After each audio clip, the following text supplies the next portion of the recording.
Good morning, everyone, and welcome to some stops along the way. Today we are delving into the second episode about my time in the Kingdom of Jordan.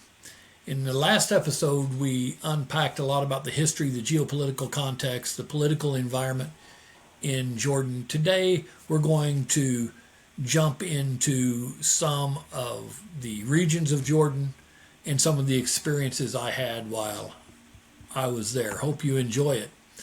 And once again, want to welcome you and jump on to Amazon.com if you haven't already. Grab a copy of my memoir that has a lot more information about not only Jordan, but a lot of interesting countries around the world. Before I get started this morning, I want to show you some things. Brought some very interesting things back from Jordan that reside in my office now.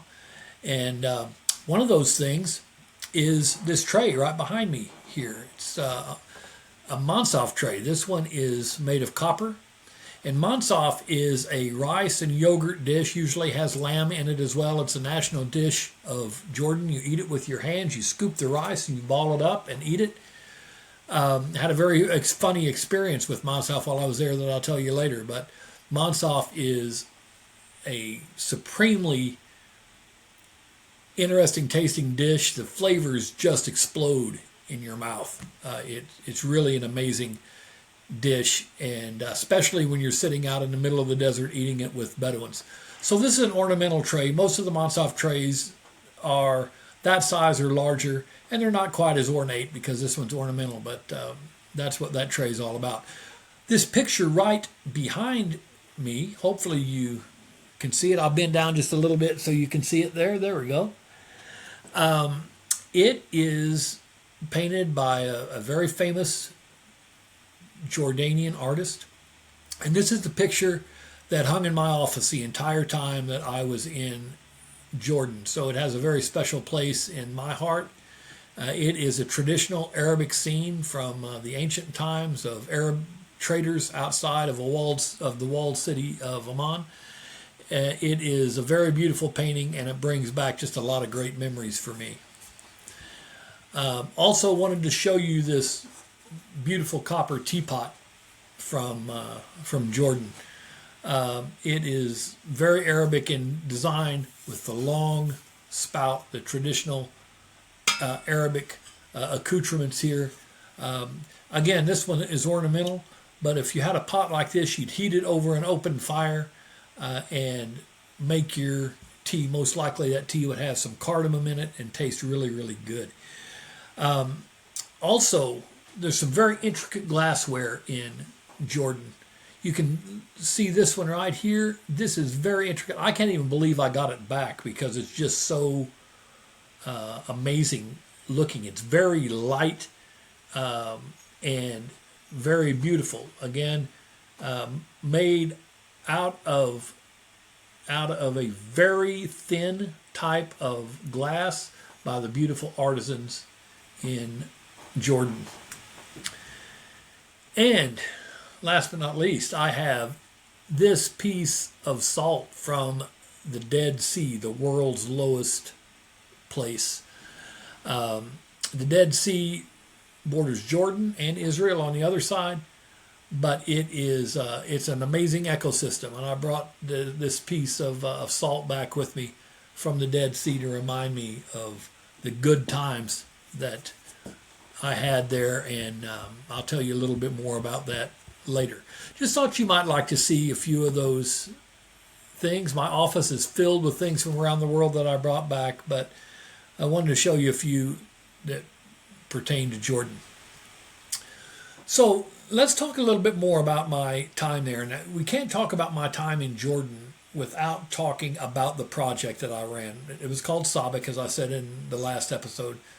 And we focused on continuing to modernize Jordan's economy, and especially focusing on what we call high value sectors of the economy, like information communications technology, medical tourism, creative industries, clean and renewable energy, etc. And when I arrived in Jordan, this large project, as I said in the first episode, was not doing well. Got off to a very challenging start for a lot of different reasons. The first couple of leaders of the project were sent home by USAID, didn't work out, and there were just many, many things wrong. And so the company asked me to go from Cyprus, a project that was going extremely well and was close to its last year, to turn that over to my deputy and to go to Jordan to quote unquote rescue this SABEQ initiative. And so I got there in 2010 and found a lot of different challenges with the project. You know, I'm a big believer that success comes through people. And I want to quote Jim Collins, the author of one of my favorite leadership books called Good to Great. Jim Collins talks about an organization being like a bus, and you need to have the right people on your bus. And at this time, SABEQ did not have the right people on its bus. It did not have the people who were working together to make the project successful. But Jim Collins also said that not only do you need to have the right people on the bus, but they need to be in the right seats. And this meaning that they need to be in an organization, they need to be in the right jobs. So if they're the right people to be on the bus, they also need to be doing the right jobs. And there was a misalignment in SABEQ of that. And you had a lot of people not working to their strengths, which was frustrating them and causing the project to underperform. And the third thing that Collins doesn't implicitly say, but I have adapted to this analogy of the bus, if you will, is that sometimes the leader, in this case me, should drive the bus, but in some other cases, others should drive the bus because they have more expertise or they have a clearer vision of where the bus is going or where, in this case, the organization of the project is going. So once I got oriented to what was not going well in the project, then I began to understand how we needed to address this. And so some people had to depart the project, which is never pleasant, but I facilitated that. Also, some people needed to switch jobs. They needed to move into different seats. And I was able to facilitate that as well. And I also developed a system where different people would take the lead based on their skills and what needed to happen. For instance, if it was something in the ICT area, then I was going to let our component lead, Kenon, step out and really take the lead on that or drive that bus because that's what he knew how to do and he was very, very good at it. Or if it was medical tourism, I'd let our component lead, Caroline, really drive that forward because Caroline knew as much as anybody I've ever seen about the medical industry and medical tourism specifically. Or if it was renewable energy, I let our component lead, Issam, step in and drive that because Issam was a savant in renewable energy. So we had all of these people who now we knew were the right people in the organization. They were in the right seats. They were taking leadership positions or driving the bus based on what needed to happen. And things began to come together. Morale improved. People were working to their strengths. A lot of good things were happening. And plus the fact we mended the relationship with the client. And that was really important. USAID had spent a lot of money on this project to really change the direction of economic growth in Jordan from simply funding tourism, which we did. We had a tourism component to our project, which was very important as well.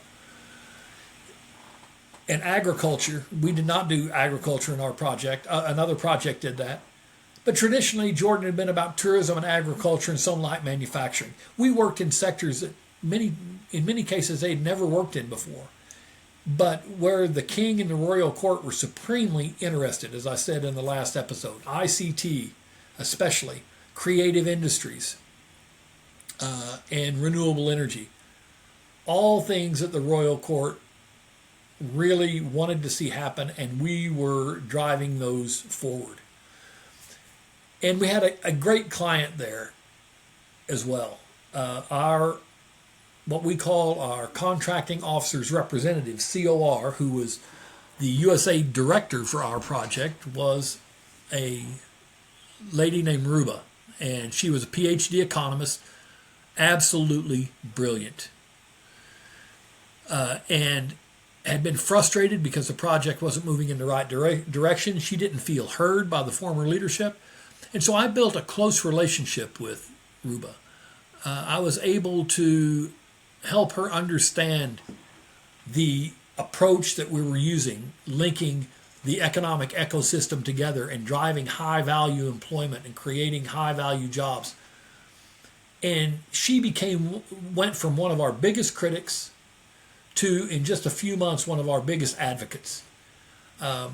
Ruba was a force of her own. She carried a lot of prominence in the USAID mission. She was one of the senior Jordanian staff members at USAID, and was just an amazing person on top of that. She was not easy. She would take you to task if you weren't doing the right thing, and I had many very focused discussions with her, but we also created a friendship and a trust with each other that drove the project. And by the end of that project, we had created about $1.8 billion in investment, over 40,000 jobs. Just a fantastic success. And got the highest rating of any USAID project in recent history on our evaluation report, which was done by Ruba and the USAID mission. So we turned this project from one that was underperforming and barely functioning into one that really was a model for everything to come, and laid the foundation for a lot of the economic growth that's still happening in Jordan to this day.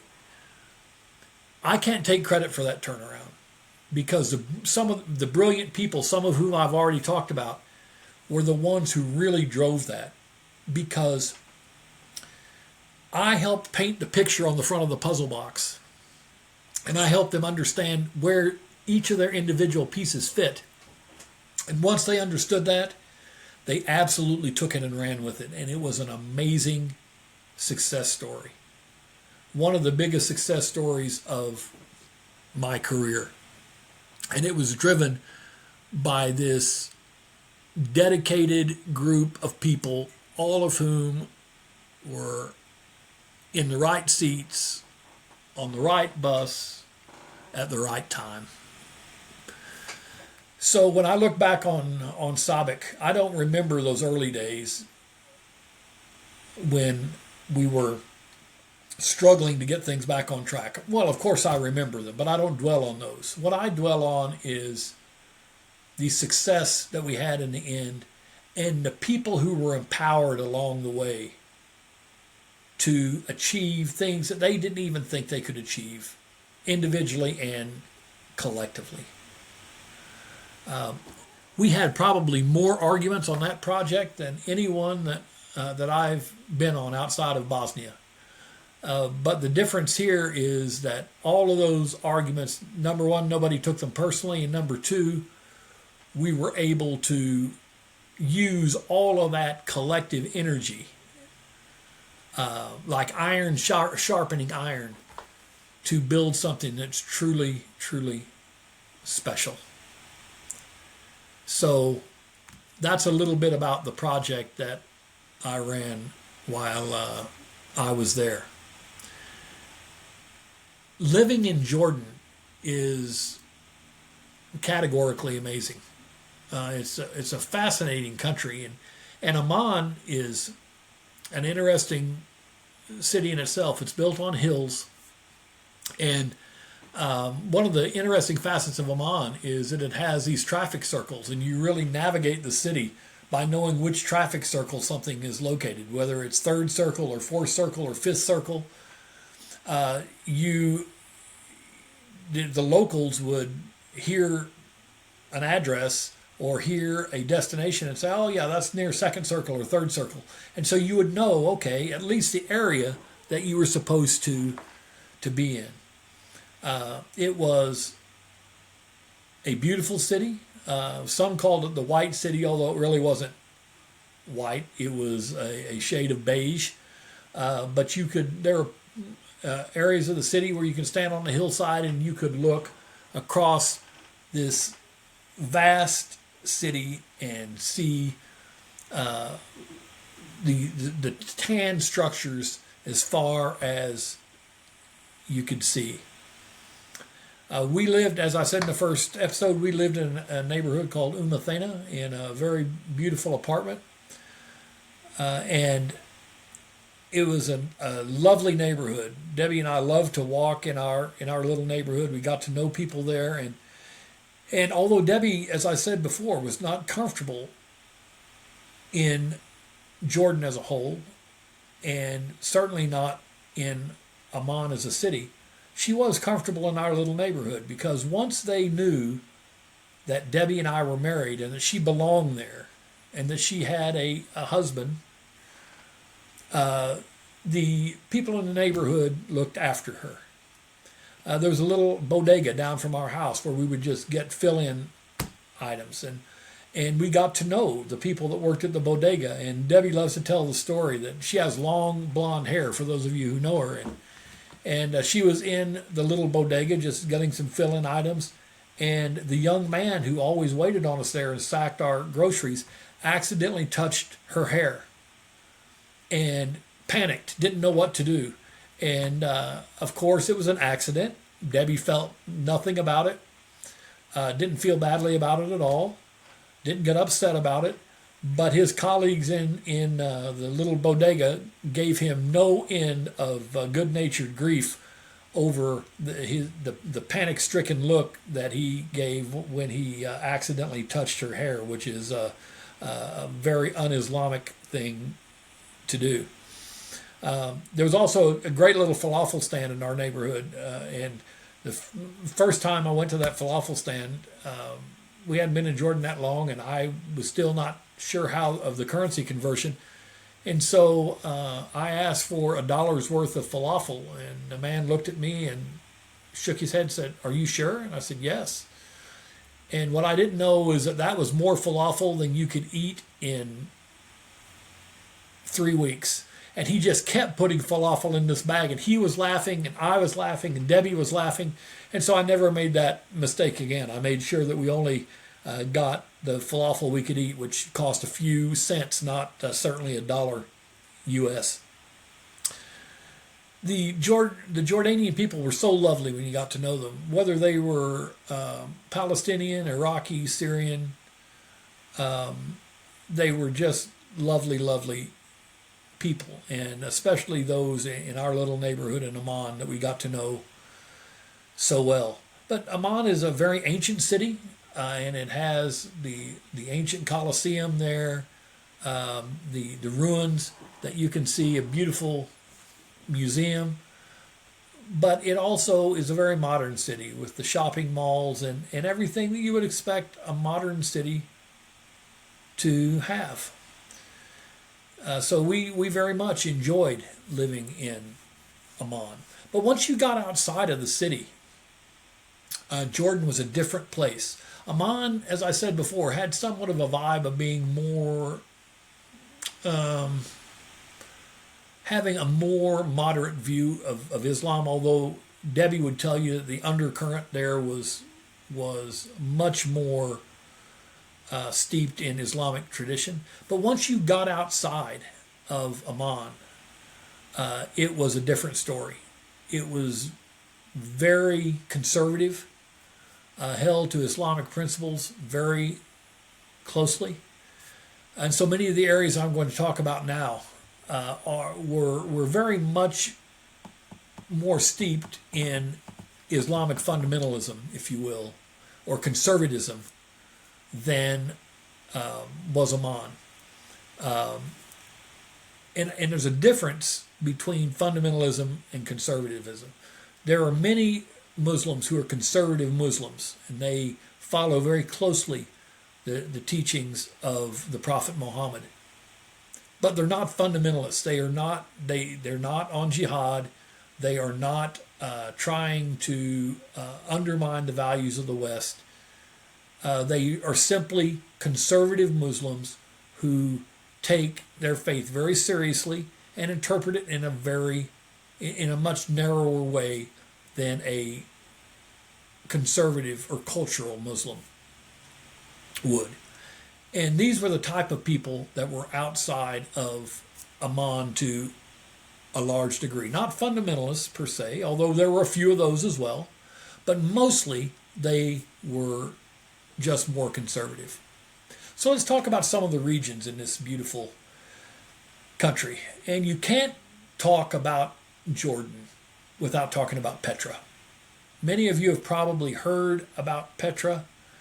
Some of you hopefully have visited. If you haven't, I encourage you to do so. But Petra is one of the 7 wonders of the world and a UNESCO World Heritage Site. It's an amazing place. It's called the Rose City because of its color. The ancient buildings that were carved out of limestone there are reddish in color. Petra has its origins going as far back as 7000 BC, but it really flourished in the 1st century AD when it grew to more than 20,000 population. It's a Nabatean city, so the Nabateans, if you go to Petra now and you see a lot of the ancient structures, the Nabateans carved those, and many of them were temples. They were burial places, but they're very ornate, including the beautiful treasury building, which is the first building you see when you walk into Petra. It is categorically amazing that people that long ago with crude tools could build something that's that ornate and that beautiful. Like most of Jordan, Petra was occupied at different times by different ethnic groups. The Romans occupied it as well, and there's one area of Petra where they have a Roman road and Roman-type structures that were built during that period. It was occupied during the Byzantine Empire, so there are ruins there of Byzantine churches and the mosaics and the icons that went in those churches. The Crusaders even occupied Petra for a time, although not very long. And when the Crusaders left, Petra, they presided really over a huge decline in Petra. It started with the Romans, but then during the Crusades, Petra began to decline. People began to leave, and Petra got lost to history. Basically, Petra, because of its location, it was very challenging to get to, and Petra was essentially lost, disappeared after the Byzantine era and the Crusader era in the late 1100s and the early 1200s. And it wasn't rediscovered again until around 1812 by Johann Ludwig Burckhardt. So can you imagine this iconic place, this fantastic ancient place, basically, except for a few inhabitants that knew it was there and lived very common lives there. It was lost to history for literally hundreds of years, almost 700 years, before being rediscovered in 1812. Once it was rediscovered, then there a lot of people became interested in Petra, and there were a lot of archaeological excavations. The Bedouins that lived there began to transition from their livestock herding and subsistence lifestyle to opening up more to tourism, and people began to come to Petra. Now it's the number one tourist attraction, not only in Jordan, but really in the entire region, and one of the most visited places actually in the world. And it's continued to grow over time. Debbie and I have been there many times. Anybody that would come to visit us in Jordan wanted to see Petra, so we were able to go to Petra many times while we were there. And I never got tired of walking through what they call the SABEQ, the canyon, with the huge cliffs on each side, until one gets to the end, and then right in front of you is this iconic treasury building. And then you go into Petra itself, this beautiful rose city, which is so large and so beautiful and so ancient that you really can't believe that you're there. There's one area in Petra called the monastery that you have to climb 800 steps to even get there. And Debbie and I have done that on more than one occasion. And you think you're having an out-of-body experience getting there, because climbing those 800 steps is obviously not easy, and it's hot and you're out of breath and you just feel like you can't go on. But then once you get to the top of those steps and you see the monastery in that area up there, you quickly forget about the pain that you went through to climb those 800 steps, because it's absolutely beautiful. On the way down, we used to play a mean trick on people who were coming up, and they didn't know how many steps, and they were just walking up step after step, and they were so tired and didn't know how far it was, and they would say, "Are we almost there?" And we would say, No, you got a long way to go, long way to go. And just the look on their faces were like, "Oh no!" But of course, then we would joke with them and say, "No, just keep climbing. You're almost there, and it's going to be worth it when you get there." But it was an amazing area, and it's not just amazing to tourists. It's been one of the most written about and filmed locations in the region. Check out some of these films that have been shot in Petra. Indiana Jones and the Last Crusade. Remember Indiana Jones hanging off the face of that beautiful building at the beginning of the movie? That's the treasury in Petra, and it's just amazing. Arabian Nights was shot there. Passion in the Desert, Mortal Kombat, Annihilation, Sinbad, The Eye of the Tiger, The Mummy Returns, Krish 3, Transformers, Revenge of the Fallen, Samsara, Kajari. A lot of different films, not only Indian and Middle Eastern, but American films like Indiana Jones, shot right there in this iconic location of Petra. Petra is now surrounded by some very good hotels as well. Debbie and I would highly recommend the Movenpick Hotel, which is right at the entrance to Petra. But there are also some other beautiful places to stay there, including an old village that was abandoned and that someone turned into a beautiful resort, and it's on the edge of Petra as well. So if you go there, you're going to love it.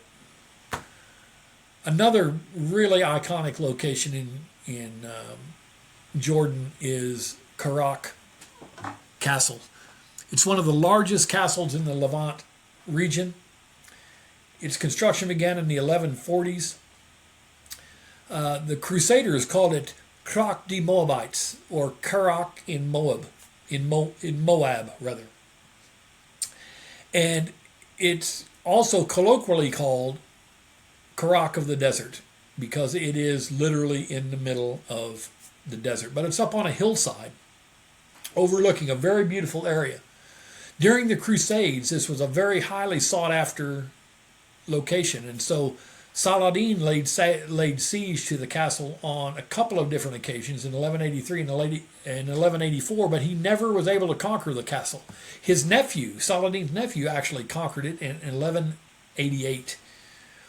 But if you go to Karak, you can see why. It is not only on a hillside, but it's heavily fortified. And actually, the way attacking it would essentially do no good. You'd be repelled every time.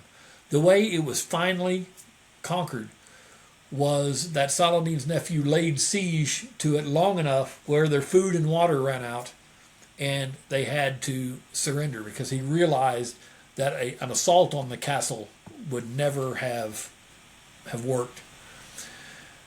Karak was also the site of a very severe terrorist attack in 2016 that killed several people. It's very unfortunate because it's an iconic location in the country. But once again, this was carried out by Islamic fundamentalists who were very much opposed to the king's moderate stance on Israel and his work with the West. And so they carried out a really devastating terrorist attack there. And of course, there was a very well publicized terrorist attack in Amman as well, at a couple of the major hotels there by Islamic extremists that really cut the population, the Islamic population in Jordan, to the quick, because that's not the Jordanian way. The Jordanians are peaceful people who are very welcoming of everyone, and to have something like this happen in Jordan, and especially in Amman, really cut them to the quick, and it's something that was very, very difficult for them to get over. In the southern part of Jordan is an area that literally you wouldn't believe unless you saw it with your own eyes. It's called Wadi Rum. And I've never been to Mars, never will be in Mars, but I've seen pictures of the surface of Mars. And Wadi Rum has similarity to the pictures I've seen of the surface of Mars. That red sand, that red dirt, and the rocks and the mountains, literally devoid of vegetation. It's 725 square miles in size. This is where Lawrence of Arabia became known during the Arab Revolt. This location is like nothing you've ever seen. There are many camps now, everything from luxury to basic. In Wadi Rum, a huge number of tourists go there every year. And the Jordanians like to call it the million-star hotel, because whether you're staying in a luxury camp or whether you're staying at one of the basic ones, all you have to do is lay on your back and look up, and you'll see millions of stars. The pollution's not there. You're in the middle of the desert. Even if there are thousands of people there, you're probably not near any of them. It's like you are alone on the face of the earth. And the experience of sitting with the Bedouins and eating with them and watching them dance under the stars of this really unbelievable location is something very, very special. And I'm glad to say Debbie and I and our friends got to witness on many different occasions. Wadi Rum is also a UNESCO heritage site, and has also had a lot of movies filmed there. Lawrence of Arabia being one, which is apropos since the real Lawrence of Arabia navigated that patch of earth as well. The movie Red Planet was filmed there. Transformers and The Martian were all filmed in Wadi Rum. Amazing place. And here's something funny. You're in Wadi Rum. You're in the middle of this red-colored desert. Nothing out there but a few Bedouins and camels. And just a few miles away is the Red Sea, which I'll talk about in just a moment. But Debbie and I remember very well when a time we were at Wadi Rum, and we were literally in the middle of nowhere with our guide. And he's built a fire, and he's making tea, and he's going to cook some food over the fire. And we're sitting there watching him do this and talking, and all of a sudden, out of the middle of the desert, literally nothing or no one around for miles, out of the desert walks this Bedouin man in full Bedouin robes, and sat down by us at the fire, and we were able to interact with him. Unbelievable. Debbie says to this day that it was a setup, that the guide must have called somebody and had him come out. I would like to think that we were just in the right place at the right time, and there's a random Bedouin moving through the desert. But either way, it was a fantastic experience. One that really everyone should have at some point in time in their life. So as I said, a few miles away is the Red Sea. And on the Red Sea is Jordan's second largest town, Aqaba. Aqaba is on the northeast tip of the Red Sea. So over here is Saudi Arabia, over here is Egypt. You have Aqaba here. It's about 98,000 population, a little less than 100,000. It's not only a great tourist destination with beautiful hotels along the Red Sea, but also it's the location of the free port, the Aqaba Free Zone. So it's a very economically significant location as well. And when we were there, we worked a lot with the Red Sea Institute for Cinematic Arts, which was in Aqaba, which really promoted skills around creative industries like cameras and lights and script writing and everything to do with television and movies. And that was supported by the royal court at the time. A very beautiful location, sitting at the Movenpick Resort at the Red Sea is a cure for what ails you. I can tell you that. Just dipping your toes in the Red Sea on the Jordan side is amazing. It's a very beautiful place. If you love to scuba dive, that's your place. If you love to go out on the sea for a dinner cruise, that's your place. Really, really a fantastic location. Another interesting location in Jordan is the Dead Sea. And you may or may not know that Dead Sea is really not a sea at all. It is akin to a salt lake. But the Dead Sea is part in Jordan and part in Israel. Very famous location, the lowest place on earth. It's 1,446 feet below sea level. As a matter of fact, they sell shirts there that say, greetings from the lowest place on earth. It is amazing for many reasons. Number one, obviously because of the salinity of the water, you can't sink. So Debbie loved that because she doesn't swim. So there's no chance you can drown in the Dead Sea because you literally can't sink. You walk out, and even if you want to keep your feet on the seafloor, you can't. Your legs fly up, and pretty soon you're floating on your back. The Jordanians continuously talk about the medicinal value of the Dead Sea mud, which people spread all over their bodies, and there are a whole line of Dead Sea cosmetics that are supposedly very good for you. It is a location that is a must see if you go to the country of Jordan. You may or may not know that location is very close to biblical Sodom and Gomorrah, where, of course, the cities, of course, that were destroyed by fire, and Lot's wife turned around and turned into a pillar of salt. Legend has it that was very close to the Dead Sea.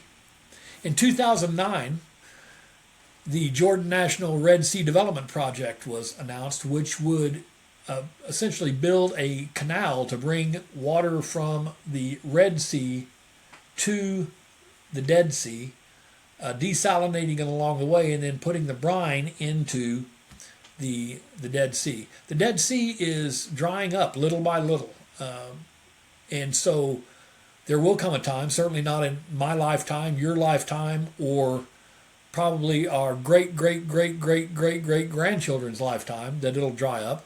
But eventually, without some type of intervention, it will dry up. It's a very pristine ecosystem, but one that is under assault, especially because of overdevelopment. Now, there are too many hotels around the Dead Sea, and that has changed the ecosystem and damaged damaged the ecosystem. And so the Jordanian government in recent times has started to do something about that.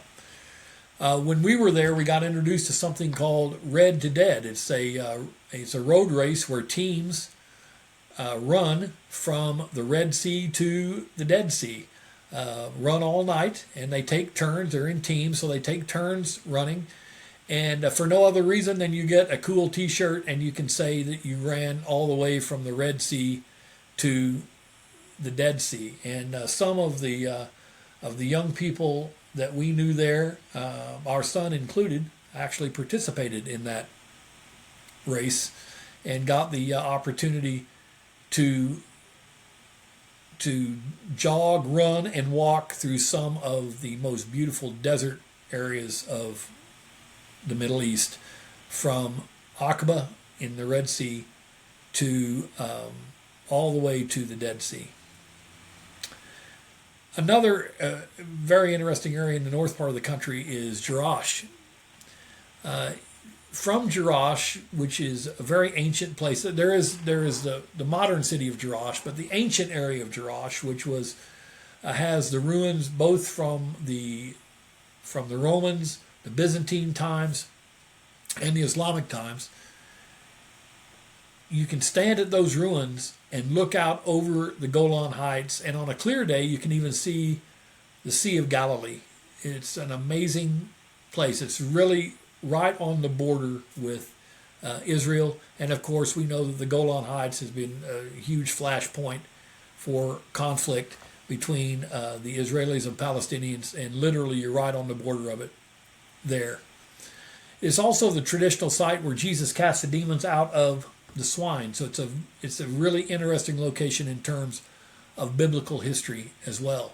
And I will say that on the road to Karak is Mount Nebo, and I forgot to mention that. I wanted to mention Mount Nebo because Mount Nebo, if you know your biblical history, is where Moses stood on the mountain and first saw the Promised Land, and that is in Jordan. And Debbie and I have stood at the summit of Mount Nebo and looked over the same land that Moses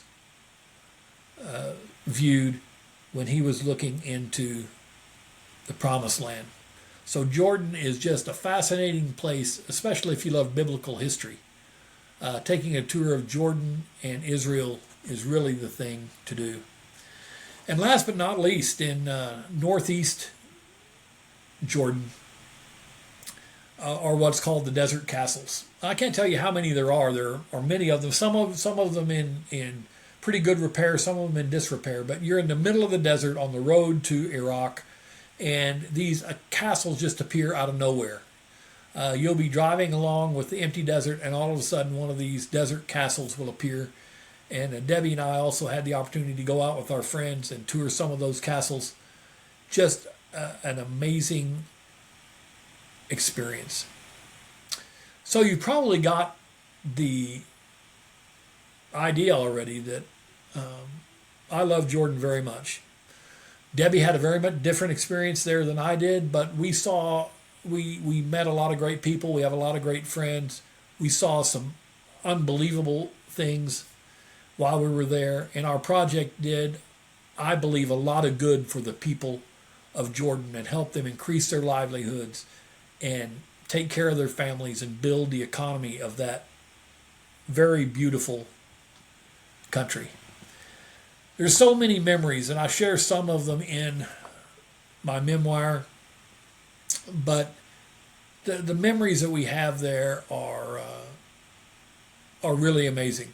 I mean, I remember sitting the first time I sat with the Bedouins down in the south part of the country near Wadi Rum, eating mansaf.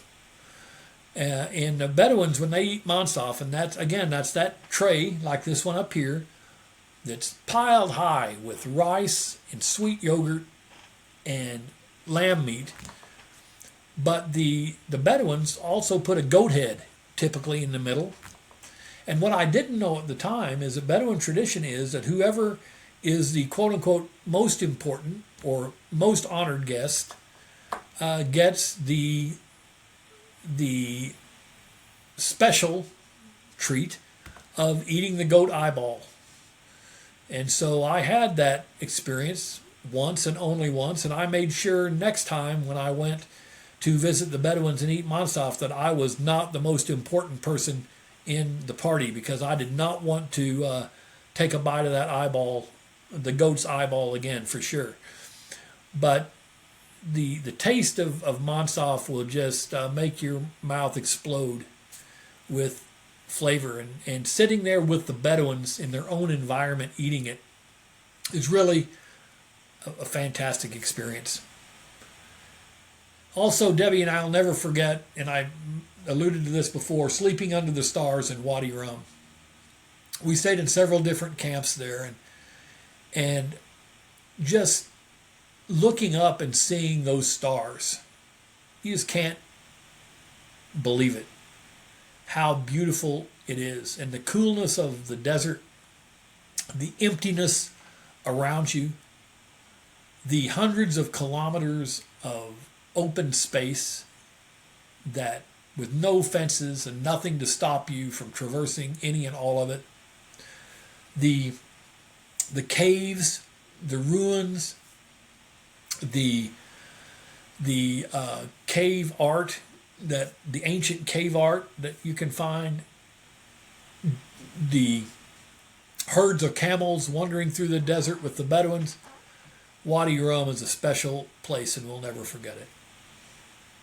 I already talked about Petra and how iconic it is, and told you that Debbie and I have been there many times. But if you know Debbie very well, you know that she is a photographer, and she's not only does she have an amazing eye for photography, her photographs are beautiful. She and I can be photographing the same thing, and mine will be terrible, and hers will be amazing, because she has an eye for it. But she's also very patient, which I'm not. And I think that's why my pictures don't turn out as nearly as good as hers. Number one, I don't have the talent, but number two, I don't have the patience. She does have the patience. And I remember one day when we went to Petra, she stood at the entrance to Petra, where you come out of the SABEQ, this long canyon, and the treasury building's right in front of you. She stood there for almost an hour while I was milling around, seeing other parts of Petra, climbing over rocks. She's standing there at the beginning of Petra for almost an hour until she found the picture that she wanted. And now it hangs in our home here in Tennessee. An Arab lady dressed in beautiful robes and a hijab rather, walked in front of the treasury. And she's the only person there. It's this beautiful building that's so huge, and an Arab lady standing in front of it. That was the picture. And Debbie took it, and it's amazing. As I said, it hangs in our home now. But Petra is like walking through a postcard. There's a picture around every corner. So even if you're not a good photographer, you're going to come away with amazing photos at Petra. I've said before that a lot of your experiences overseas, and a lot of ours certainly, have been about people.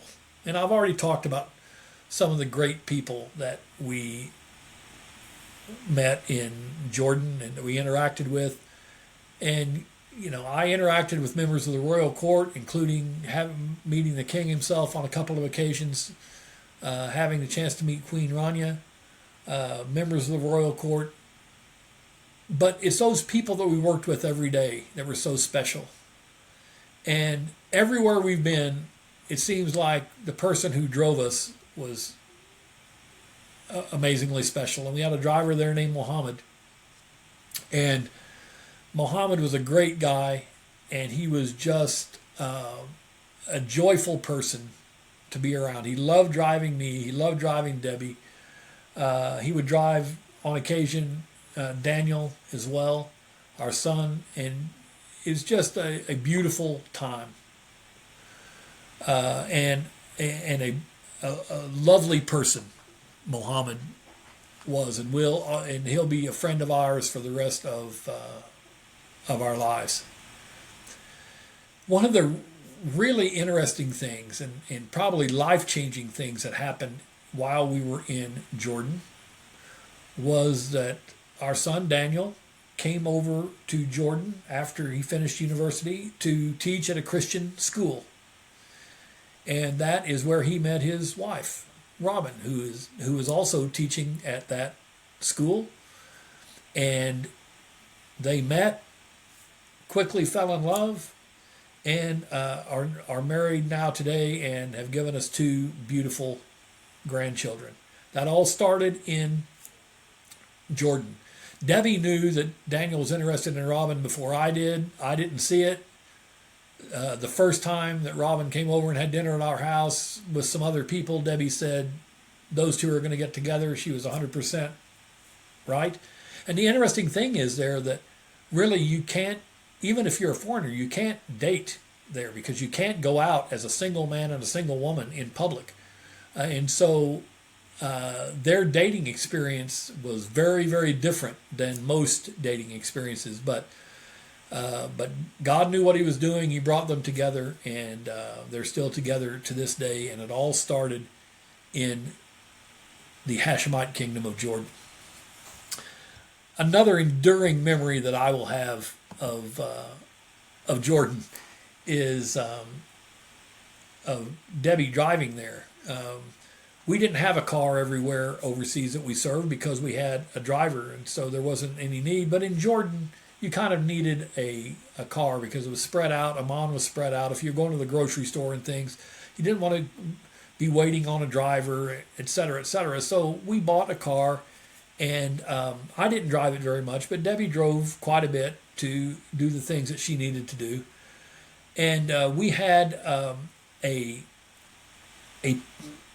laminated cardboard sign in our car that in Arabic and English said, basically, this vehicle's under protection of the United States Embassy, do not molest.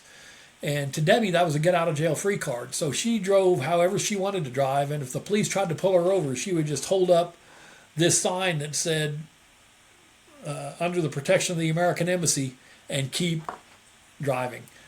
It was very funny, but she ended up being a very good driver there.